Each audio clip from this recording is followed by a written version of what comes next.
သူမရဲ့သမီးလေးဟာလမ်းဘေးမှာအိုဘိုးရမယ်ဖြစ်နေကြပါတယ်သမီးလေးကဘီလာအိမ်ကြီးထဲမှာနေချင်တယ်လို့ပြောလိုက်တဲ့ခါချင်းမှာပဲကောင်းကင်ကနေအိမ်ပိုင်ဆိုင်မှုအထောက်ထားလက်မှတ်3ဆောင်ပြုတ်ကျလာပါတယ်အမေဖြစ်သူကရန်ကိုဝမ်းသာအားရဖြစ်သွားတာပေါ့အဲ့ဒီနောက်သမီးလေးကအမေဖြစ်သူကိုစိန်ခံကားမောင်းစေချင်တယ်လို့ထပ်ပြောလိုက်တဲ့အခါသူတို့ရှေ့မှာကားတစ်စီးချက်ချင်းပေါ်လာပြန်ပါတယ်အမေဖြစ်သူကတော့ဘိုးလို့တောင်စိတ်လှုပ်ရှားသွားပါပြီနောက်ဆုံးမှာတော့သမီးလေးကသူ့အမေကိုရမ်းချမ်းသာတဲ့မျိုးသမီးကြီးဖြစ်ပါစေလို့ဆုတောင်းပေးလိုက်တဲ့အခါကားနောက်ဘုံထဲမှာငွေသားတွေပြေးချင်နေတာကိုအမေဖြစ်သူကတွေးလိုက်ရပါတယ်အခုတော့သူတို့ဟာချမ်းသာတဲ့သူတွေဖြစ်သွားကြပါပြီ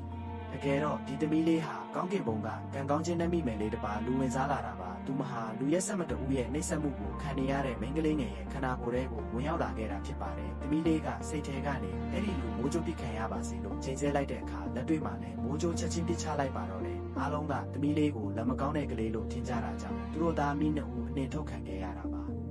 ဒါပေမဲ့မထင်မှတ်ထားတာကသမီးလေးဟာဘေးနားကလူတွေကိုကံကောင်းခြင်းတွေပေးနိုင်ုံတင်မကပဲသူမပြောသမျှကိုလည်းတကယ်ဖြစ်လာစေနိုင်တာပါမကြခင်မှာပဲသမီးလေးနဲ့သူမရဲ့အမေဟာဘီလာအင်ကြီးစီပြောင်းရွှေ့နေထိုင်ကြပြီးသုံးမကုန်တဲ့ငွေကြေးတွေကိုပိုင်ဆိုင်လာကြပါတယ်အဲ့ဒီအချိန်မှာသမီးလေးကထူးဆန်းတဲ့ခံစားချက်တစ်ခုရတာကြောင့်အိမ်ကြီးချင်းအိမ်ကိုသွားကြည့်တဲ့အခါမြေပြင်ပေါ်မှာလဲကျနေတဲ့အဖွားအိုတဦးကိုတွေ့လိုက်ရပါတယ်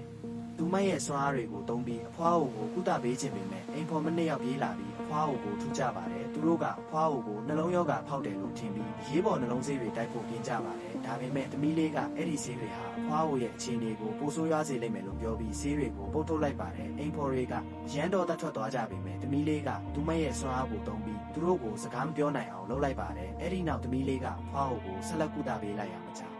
အခင်မှာပဲအဖွားကိုနိုးလာပါတော့တယ်မိမိကိုကယ်တင်ခဲ့သူဟာဒီမိန်းကလေးငယ်လေးဆိုတာကိုအဖွားကိုကသိရှိသွားပါတော့